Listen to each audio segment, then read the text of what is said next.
Yo everyone, we are here to break down Dana White's Contender Series Season 9, Week 9, and I'm going to go through in this video who I'm picking to win each fight, and also what my bet on each fight might end up being for those who appreciate some betting advice. And before we do get into this video though, I do want to do a quick recap of my results for last week's card for whoever was curious. I also want to say I do apologize for the really late video, as a few of you may know I have been a little unwell, but it is what it is. We're moving on, guys. We're moving forward. I did pick 3 fights correct out of the 5 fights that happened last week, and the 2 picks I did get incorrect were the Eliza Cubanza pick and the Vitor Costa pick. But as for my bets though, here on screen are all the bets I made for last week's Contender Series event, and now I will highlight in green all the bets that did cash and in red all the bets that did not cash. And of course, as you can see guys, I actually did profit around a unit and a half, I believe, which is always good. But if you can spot it out,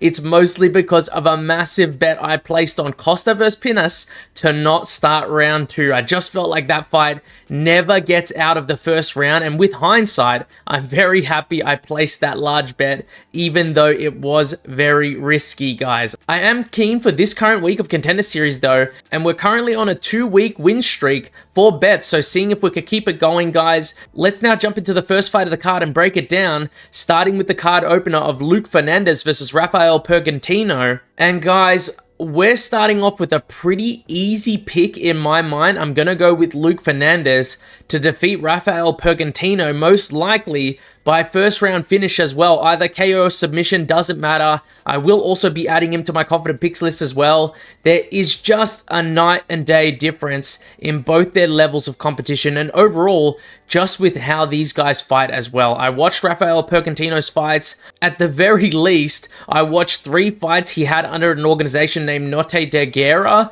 which is a Brazilian org, and man, I'm almost shocked that these are sanctioned pro fights that can be put on a professional record. In his debut, the ref looked like they pulled some dude off the beach after he was gone out for a swim outside. And he was wearing swimming trunks, and he had like a gray t-shirt on, I think was correct. They also had a ring girl that had dwarfism, which I hadn't seen before. And there's obviously nothing wrong with that, guys. Like, I have no problem with that. She looked fine. But it was something I thought I would note, and I did see her on pretty much every other fight card under the same organization, so she probably is just a worker that works there regularly. At the very least, I saw her working again during Rafael's most recent fight. Rafael's got 5 fights and 5 finishes, but these fights are against below bottom of the barrel level competition, and you know what? In his most recent fight, if I remember correctly, guys, Rafael was getting absolutely cooked in the first round by this random dude, and he was pretty close to getting finished against the fence standing, in my opinion. Then Rafael Pergentino's opponent comes out for the second round, pretty much completely gassed because he tried to finish Rafael in this fight. Both guys are overweight as well. Both guys should, but it just looks really bad, guys. And then Rafael is just able to sort of work his wrestling in the fight, get the rear naked choke against a dude who pretty much had no energy left. I compare all of this to Luke Fernandez's career. I see a dude who has versed pretty decent levels of competition, a dude who was a champion in CFFC as an amateur and a pro, both in the light heavyweight division for MMA and grappling, a guy who has beaten Phil Hawes and Eric Anders in grappling matches, a guy who's gone 5 rounds and won as well against a pretty solid opponent in Christian Edwards. Guys, like, I watched a bunch of his fights. But even if you were to watch just one of his fights, maybe the fight against like Peter New or Jesse Romans, you could just watch one of them. And I think if you're watching one of them, you should be able to tell that this guy wins in the first round by finish. Like, Luke isn't even that amazing. Like, to be honest, he's not that amazing. But against Rafael Pergentino, he might as well be the GOAT of the sport, in my mind. Luke Fernandez by first round finish, most likely by KO, if I had to say. Moving on to Luis Diaz de Assis versus Donavon Hedrick. And something crazy that I'll say about this fight before even getting into this breakdown, this has been a very, very tough one for me to decide on. On one side, when we talk about Hedrick, Donavon Hedrick, He has so much fight tape available from Combat Night. That organization's YouTube channel is just fantastic. I basically could watch all of his fights on there, and that's definitely not something that happens all the time when you're trying to find fight tape for Contender Series guys. On the other hand, though, even though he's got a lot of fight tape, and I've watched at least, I think it was like 7 fights of his now, I can't even say if this guy is really good or what his strengths are, which is pretty crazy to me. And the reason why it's so hard to say is for multiple reasons. For one, it's the level of competition. It's pretty horrendous. A lot of the guys he versed were just absolute cans. For reason number 2, the same exact thing seems to happen for him pretty much every single fight, maybe barring the most recent one, which was a KO when the dude knocked himself out on the ground after trying to go for a takedown on Hedrick. But the same thing happens pretty much every single fight for Hedrick, and that's either his opponents just come into range like a Donavon without doing anything and just get KO'd, or they come in trying to get a takedown straight away and then end up getting like reversed, just get reversaled and then TKO'd and submitted for engaging in the grappling in the first place, guys. Every fight has ended early in the first round, so there's really nothing I can say about Donavon's ability to really face any adversity, his cardio, or anything really. I can't really say anything. The only takeaway I can get from Donavon Hedrick is the guy has decent takedowns, he's got decent takedown defense, his control isn't the greatest on the ground when he is on top, but he can throw some hard shots on top. His offensive BJJ is good enough to where he can snatch up a submission pretty easily though, and on the feet, he is relatively dangerous and he seems to hit decently hard, but from a technical standpoint, I literally can't tell you much at all. There is literally not enough striking tape in my opinion. Also, something I do want to add, which is not that important, but it was just bugging me, his fight that I watched against Daniel Cooper, which is listed as a rear naked choke. I don't think it was a rear naked choke. It's listed as a rear naked choke on Tapology. I'm pretty certain I watched that fight, and it was a guillotine. I'm pretty certain, guys. Like, I'm not sure, but guys, I've watched enough MMA. I'm pretty sure it was a standing guillotine that transitioned to the ground.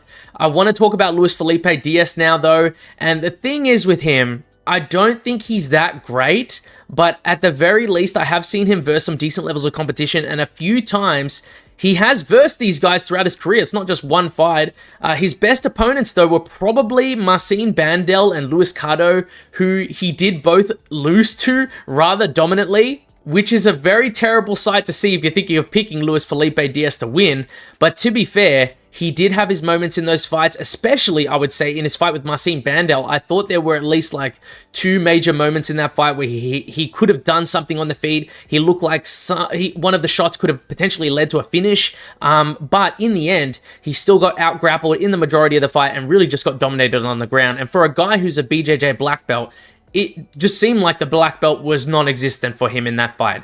To give you a bit of a style breakdown though, he's an okay striker with solid power. I think his kicks are a lot better than his punches. I think they're way better, in fact, if I had to say. I actually think he's got some pretty decent low kicks and a very nice rear kick to the body that he does throw. But with his hands, there is literally nothing there, in my opinion, besides some raw power. He's got some decent takedowns. He's meant to be fully credentialed as a BJJ black belt, like I said, but I've only seen him dominate really low-level competition with his grappling. He also hasn't fought in almost 2.5 years, I believe, which is always a concern to have for a fighter. And also, though, I do want to mention that if you have seen recent fight pics of this guy, I don't want to insinuate that this guy might be taking some different vitamins or anything like that, but the dude is an absolute night and day unit, guys. If you see him, look him up.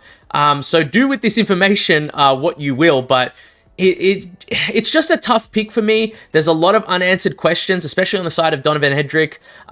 A few questions I do ask myself, though, in the end is, do I think that Luis Felipe Diaz can break Donavon Hedrick in the later rounds of this fight? Potentially. We've never seen Donavon Hedrick go outside of the first few minutes of the first round. Another question I ask is, do I think both guys can win by submission or by KO? And I do think 100% both guys have proven to be dangerous in both those areas against pretty low-level competition, though. And my last question, though, that I do ask myself is, who do I think might have more promise in the UFC? And I feel like the answer slightly leans towards Donavon Hedrick, and I do think that's who I'm going to slightly lean towards in the end in this prediction. Donavon Hedrick might be the more dangerous and better striker even in this matchup, at least with his hands when compared to Luis Felipe Diaz. And I do, however, think that this is going to be a relatively scrappy fight early on, in my opinion, and I do think it's going to be a make or break fight for Donavon Hedrick here. I do expect if he does lose, it's going to look really bad. I think he's going to get broken in this fight if he does lose.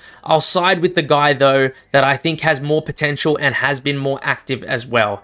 But this is a strict no bet from me, guys. I've written it here. Please stay away from the money line in this fight, unless maybe like one of them's like a minus 1,000 favorite, then put money on the other guy, please. Like, this is a pretty close fight. I believe it's a 50-50. Donavon Hedrick is the pick here. Moving on to Imanol Rodriguez versus Roque Conceicao. Now, this is a rare thing for me to say about Contender Series guys, but both of these guys in this matchup are impressive to me, and both guys are UFC level in my opinion as well. I think Imanol Rodriguez is obviously a very well-rounded and tough prospect. The dude is very quick with his hands. He's got a lot of power for a flyweight guy. He throws his whole body into his boxing combinations, and when he lands, you can really hear the impact, guys. He also has some pretty nice kicks to round off his striking game. He was undefeated in his pro boxing career at 3-0, and I believe he was also a two-time Pan American Combat Sambo champion, so you know the dude has some nice grappling and is well-rounded, guys. I've seen some good reversals from him against guys trying to take him down as well. I have seen some solid submission defense too, and on top of that, some decent throws and takedowns for himself. I watched through the majority of his fights now, all throughout his career, including the 2 exhibition fights on the Contender Series, which were his win against Arshian Memon and his loss against Joseph Morales. And I can say, though, that even though he did lose against Joseph Morales, I genuinely think that Joseph Morales is quite solid. He's coming off a massive upset win over Alibi Idris. And the fight was really close, guys, and he arguably could have got the nod in that fight too, winning maybe the 2nd and 3rd round, if I'm remembering correctly. But I did actually think that Joseph Morales should have won that fight, in my opinion, just edging it, in my opinion, from the 2nd round. For all the good things I've said about him, though, the only downside is that with how hard he throws, I think he does slow down a little bit in his striking. Actually, if I had to mention, I would say quite a lot, not just a little bit. As soon as it starts to get into the later half of like the 2nd round and the 3rd round, I think his boxing combos get shorter. He starts relying on single shots a lot more, and he noticeably loses speed, power, and technique, in my opinion. As for Roque Conceicao, or like Rocky Jr., I think Rocky Jr. is probably going to be the one I'm going to say from now on.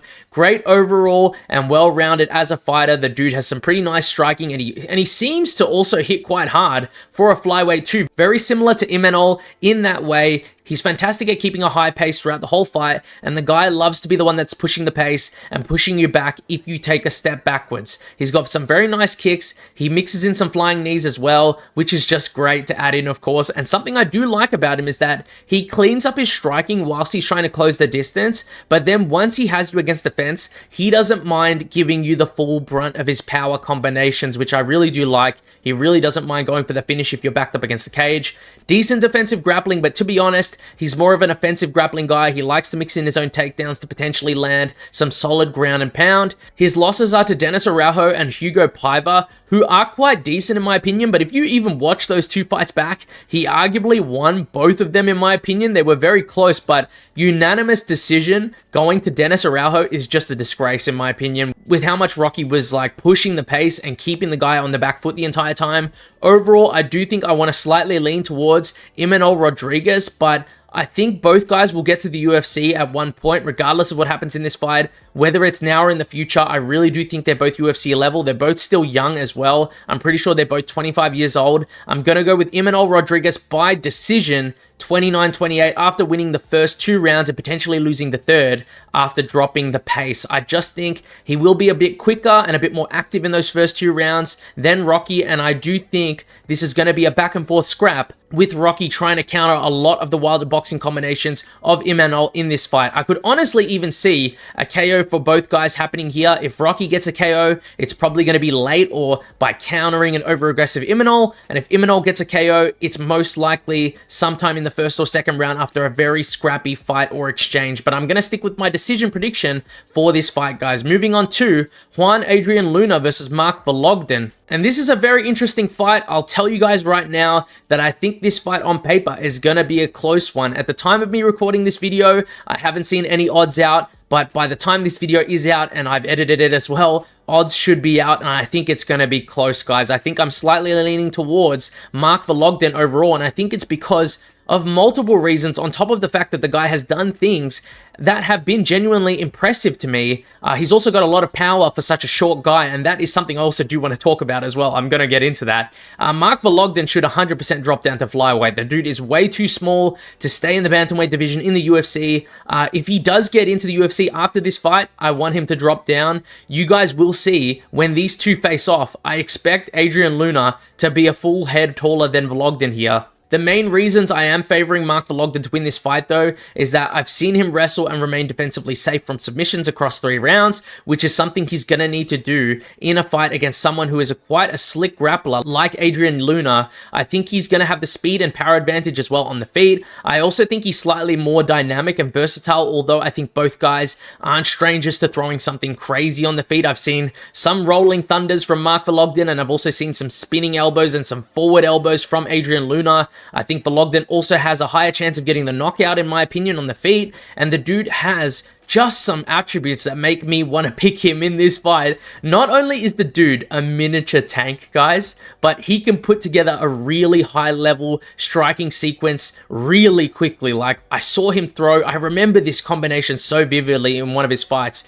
I saw him throw an insanely fast and powerful rear body kick straight into a spinning heel kick, and this happened all in the span of like 1 second, guys. The dude is an athlete, and he's talented for sure. And it just made me want to edge it towards him, in my opinion, over Luna here. I think Luna is definitely the stronger grappler from a BJJ standpoint. He's also going to have a major height and reach advantage, but I'm just not sure if Luna is able to outmuscle or throw around a miniature tank like Mark Vologdin. And if that's the case, I think Mark can win this fight by being the more active fighter on the feet and landing the more impactful shots over 3 rounds. That's my pick, guys. I'm siding with Mark Vologdin, but I don't hate anyone who's going with Adrian Luna in this fight. Moving on to the last fight of the card, Lucas Caldas versus Magomed Zaynukov. Now, this fight, I'm just going to say it off rip that I do think I'm going to be picking Magomed Zaynukov to win this fight. I do think he's the more technical fighter in this matchup. I think he's the overall the better striker as well, most likely. And if anyone changes levels, it's probably going to be him. I think he's going to implement the grappling at some point in this fight too. I believe he can shoot the takedowns here.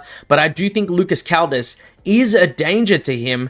And of course, you guys can probably see this if you've seen how Lucas Caldas fights. He's always coming forward, he's always pressuring, he always has power in his hands, and he does have decent output with it. I think the main way for him to win this fight is by tiring out Magomed Zaynukov and TKOing him later on, because I watched Magomed Zaynukov versus William Poles, and although he did beat William Poles, and he beat him up pretty bad in that fight too, he was noticeably gassed out from halfway into the second round of that fight, and that really worries me for him coming into the UFC. Like I said, he's got the skill set, he's got the striking, it's quite decent, but you need to be able to go 3 full rounds against tough competition if you want to make it to the top in the UFC, but lucky for Zaynukov here, I still think he wins this fight, and I do think he actually wins this fight by KO early in the first round, because even though what I said about Lucas Caldas is true, talking about like how dangerous he is, and if he does take this fight into the later rounds, he could probably wear on Zaynukov,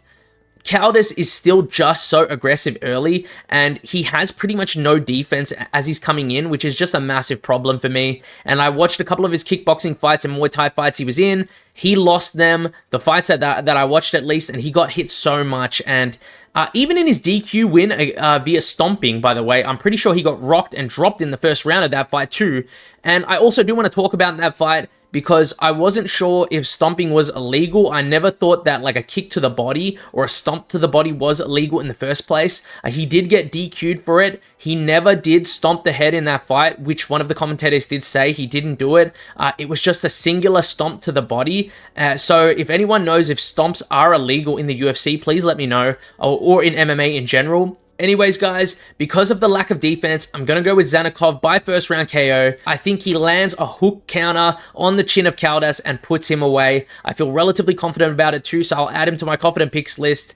that's it for my predictions and breakdown for Dana White's Contender Series Week 9, guys. If you do want to know all my bets for this card, come join the live fight companion for the event this week, and I'll talk about all of them on there. I'll place them on screen for you guys to see. I'm still waiting for the bet lines to come out. If you guys like me covering the Contender Series each week on top of my regular uploads, please show me some support by liking the video and subscribing, or leaving a nice comment in the comment section below. I do really appreciate the comments that I do receive, guys, the very nice comments I do receive. I do put a lot of effort into researching for all my predictions videos, guys. It's not too easy for me, so it would mean a lot to me to see some support on the videos. Appreciate you guys. Thanks for watching, and see you guys next time.